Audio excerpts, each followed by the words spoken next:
अखिल भारतीय काँग्रेस कमिटीचे महासचिव, आपल्या भारताचे नेते आणि आपल्या सर्व अखिल भारतीय काँग्रेस कमिटीचे उपाध्यक्ष, आपल्या भारताचे नेते, आपल्या सर्वांचे लाडके सन्मान्य राहुल गांधी साहेबांना मी आता विनंती करतो की ते या सभेला संबोधित करतील. सन्मान्य राहुल गांधी साहेब.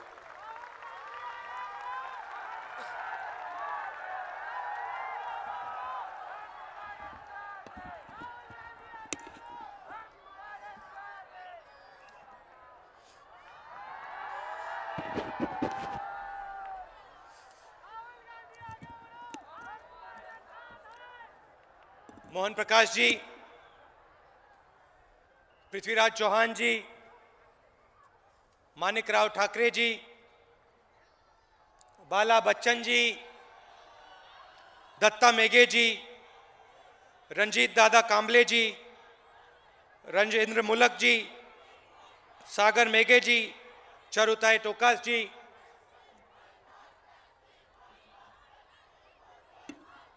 अच्छा ऐसे करिए, मीटिंग के बाद आप मुझसे मिल लीजिए.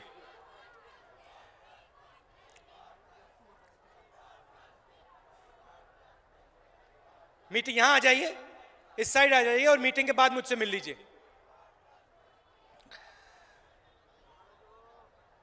जब भी हम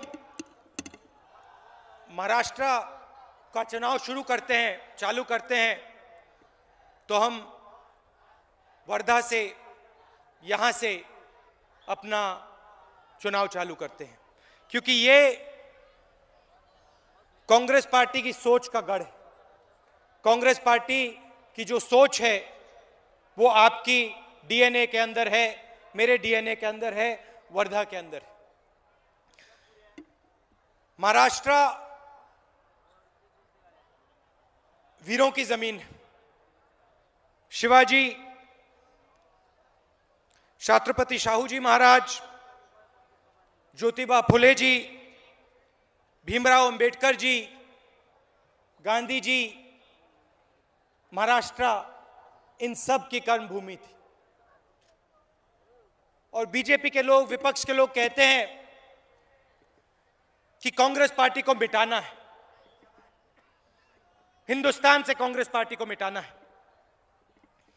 और मैं उनसे कहता हूं कि अगर आप महाराष्ट्र का इतिहास देखें, हिंदुस्तान का इतिहास देखेंगे, तो आपको पता लगेगा कि कांग्रेस पार्टी सिर्फ एक पार्टी नहीं है. कांग्रेस पार्टी एक विचारधारा है, हजारों साल पुरानी विचारधारा है. और यह विचारधारा हिंदुस्तान की हर जनता के दिल के अंदर विचारधारा बैठी हुई है. हम महिलाओं की बात करते हैं, और हमसे पहले महाराष्ट्र में महिलाओं को शक्ति दी गई. विनोबा भावे जी ने महिलाओं की लड़ाई लड़ी थी. चुनाव का समय है,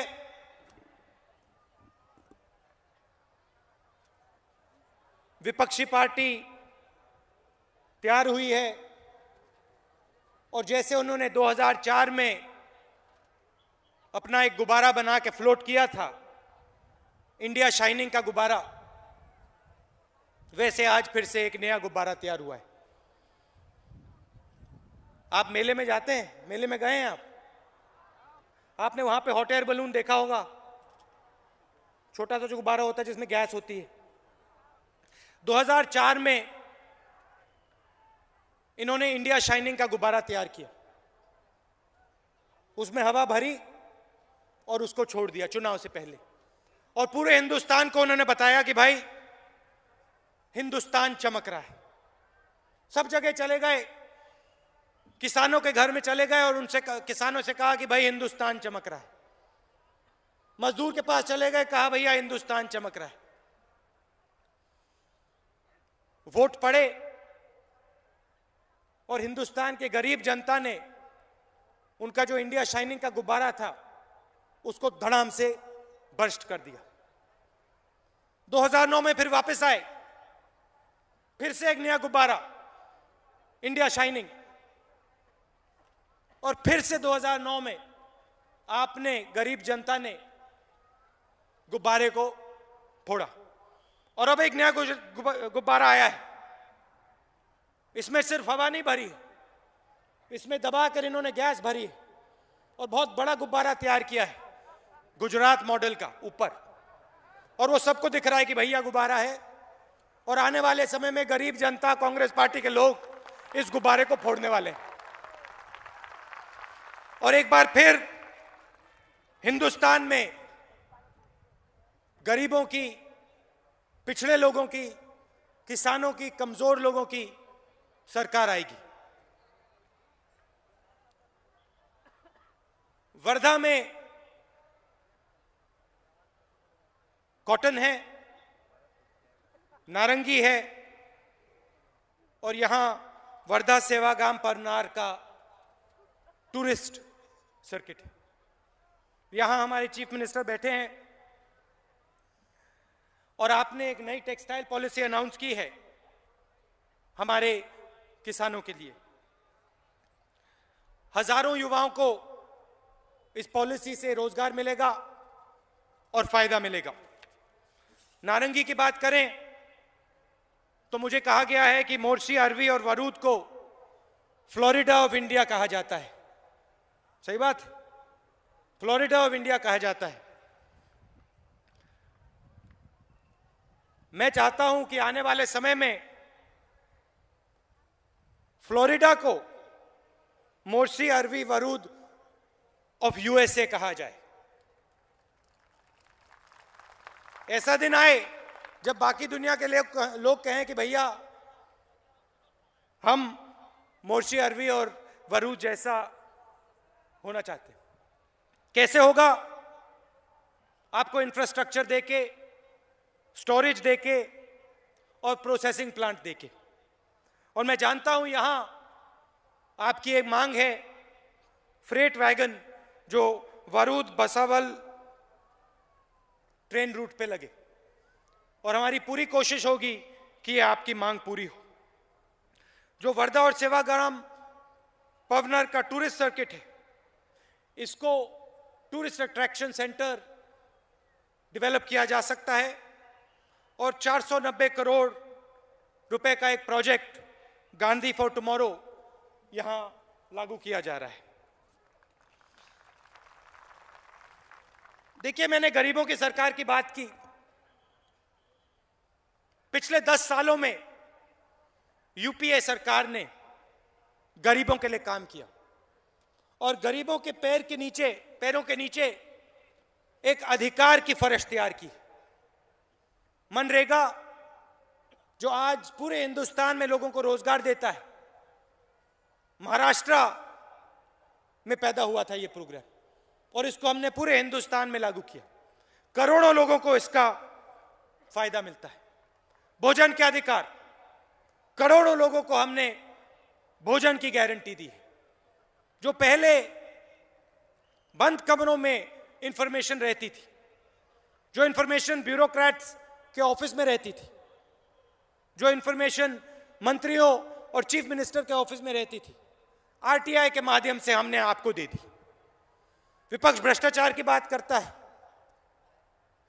सबसे बड़ा हथियार भ्रष्टाचार के खिलाफ राइट टू इंफॉर्मेशन, कि हमने आप सबको अधिकार दिया कि आप अपनी सरकार के बारे में कोई भी सवाल पूछना चाहते हो आप पूछ सकते हो। जमीनी अधिकरण बिल लाए, आदिवासी बिल हम लाए, और इससे क्या हुआ? पिछले 10 सालों में 15 करोड़ लोगों को हमने गरीबी रेखा से उठाया। और ये कोई छोटा काम नहीं। इतिहास में पहली बार इतने सारे लोग गरीबी रेखा से बाहर निकले। ग्रोथ की बात होती है, महाराष्ट्र में ग्रोथ की कोई कमी नहीं है। एफडीआई की बात होती है, सबसे ज्यादा एफडीआई इस प्रदेश में आता है। 17% हिंदुस्तान की जीडीपी महाराष्ट्र कंट्रीब्यूट करता है, तो आप किसी से कम नहीं हो। लोग गुजरात मॉडल की बात करते हैं, यहां महाराष्ट्र मॉडल बहुत अच्छा चल रहा है, कोई कमी नहीं है। नंबर 1 पे आपका प्रदेश है।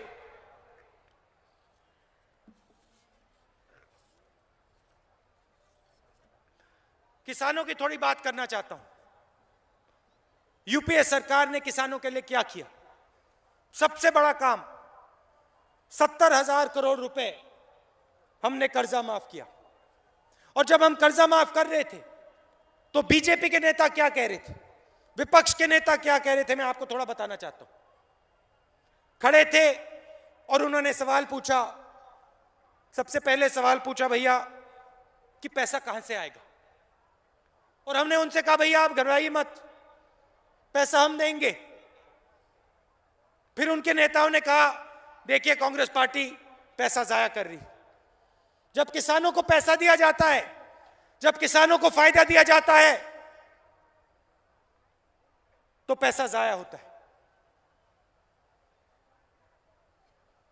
जमीनी अधिकरण बिल हम लाए, भट्टा परसोल में लड़ाई लड़े, न्यामगिरी में लड़ाई लड़े। हमने सिर्फ एक सवाल पूछा, अगर अमीर व्यक्ति जमीन मार्केट रेट पे बेच सकता है तो क्यों ना यह हक किसान को दिया जाए? तो ये गलत सवाल नहीं है, बिल्कुल सही सवाल है। आप रोज पसीना देते हो, खून देते हो, पूरे हिंदुस्तान को आप भोजन देते हो। और हमने ये सवाल पूछा और बीजेपी के नेताओं ने, विपक्ष के नेताओं ने क्या कहा? खड़े हो गए, बिल को रोकने की कोशिश की, स्टैंडिंग कमेटी में बिल को रोका, उनके एमपी को ऑर्डर दिया कि भैया इसको आप आगे मत बढ़ने दीजिए। 2 साल लगे हमें, पार्लियामेंट के बंद कमरों में हम लड़ते रहे और अंत में किसानों की जीत हुई, आपकी जीत हुई, जमीनी अधिकरण बिल पास हुआ। और आज किसान की जमीन नहीं छीनी जा सकती है और आपको 4 गुना कॉम्पनसेशन मार्केट रेट से 4 गुना ज्यादा मिलता है। किसकी देन है? कांग्रेस पार्टी ने यह काम किया। कैसे किया? आपकी मदद से किया। आपने जो हमें समर्थन दिया, आप जो हमारे पीछे खड़े रहे, मजबूती से खड़े रहे, जो आप खड़े रहते हो। एफडीआई की बात हुई, हमने उसको आगे बढ़ाया। विपक्ष के लोग खड़े हो गए, नहीं भाई नहीं होना चाहिए।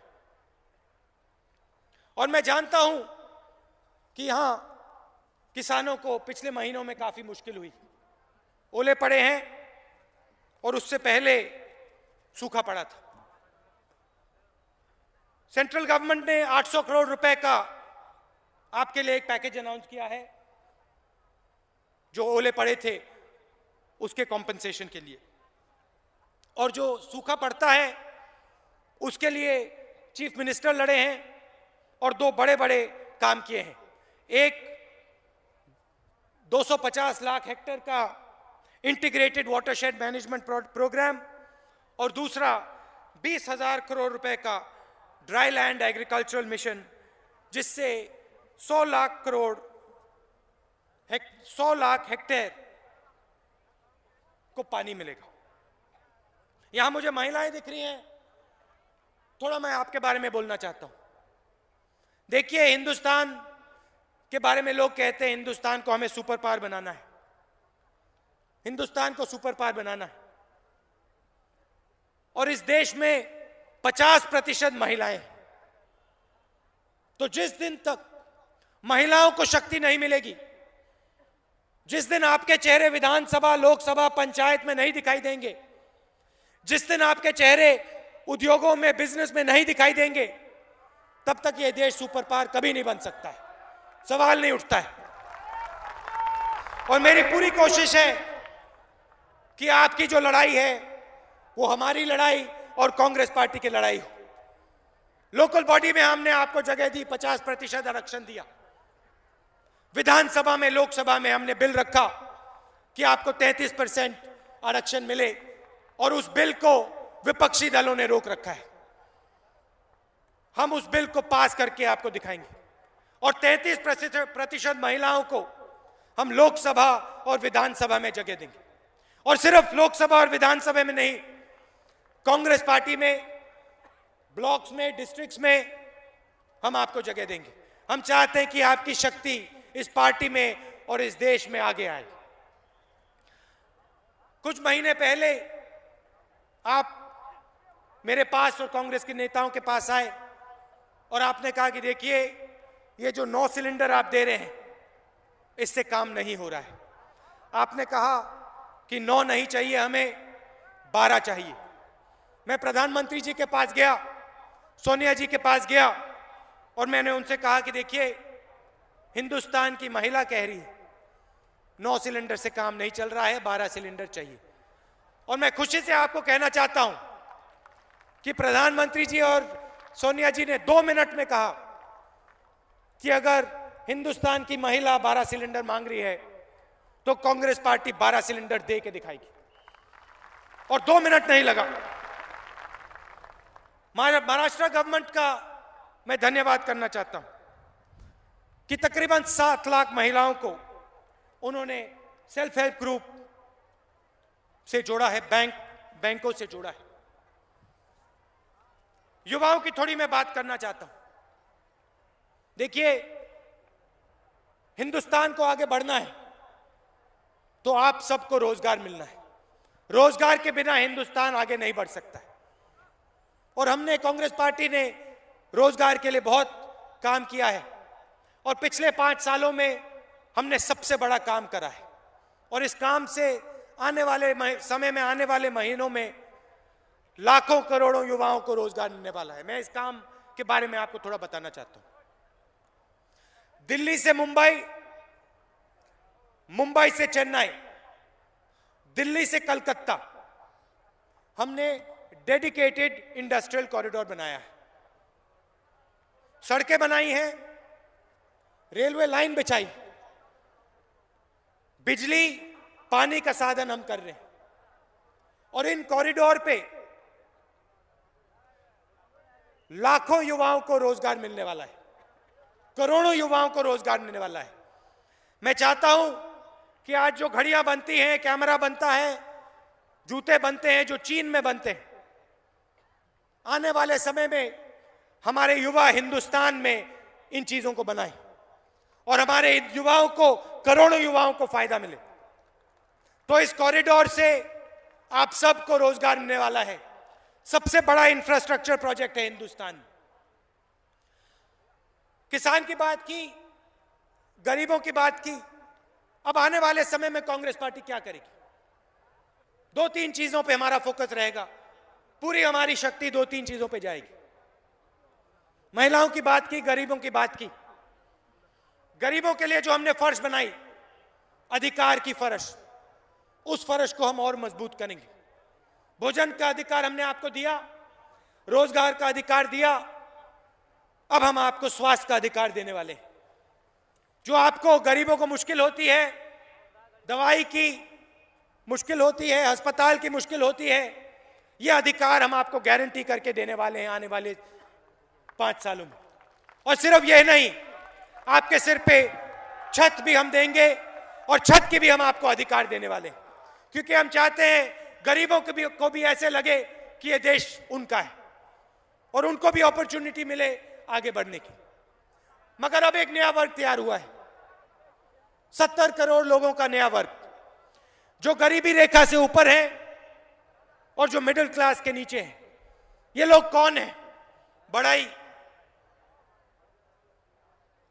कुली, ट्रक ड्राइवर, टैक्सी ड्राइवर, जो लोग शहर में काम करते हैं, रेड़ी चलाते हैं, ठेले वाले, ये जो हिंदुस्तान को सचमुच में आगे बढ़ाते हैं। और इनका सपना है, इनके 2-3 सपने होते हैं।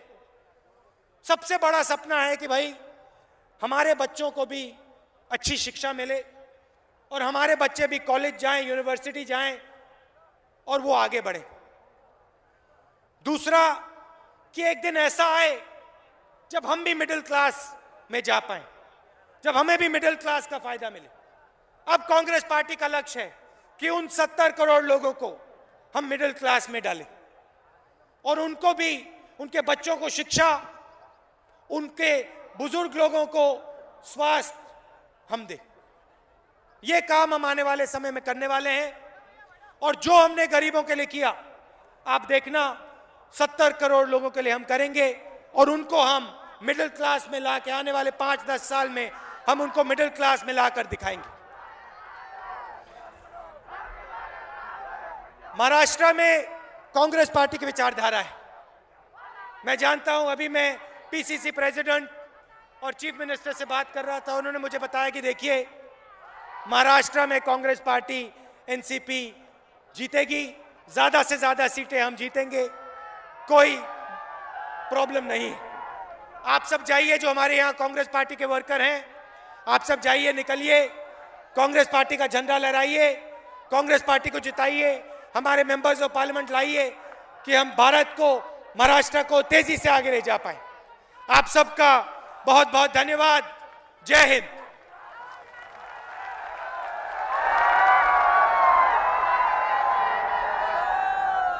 धन्यवाद राहुल जी।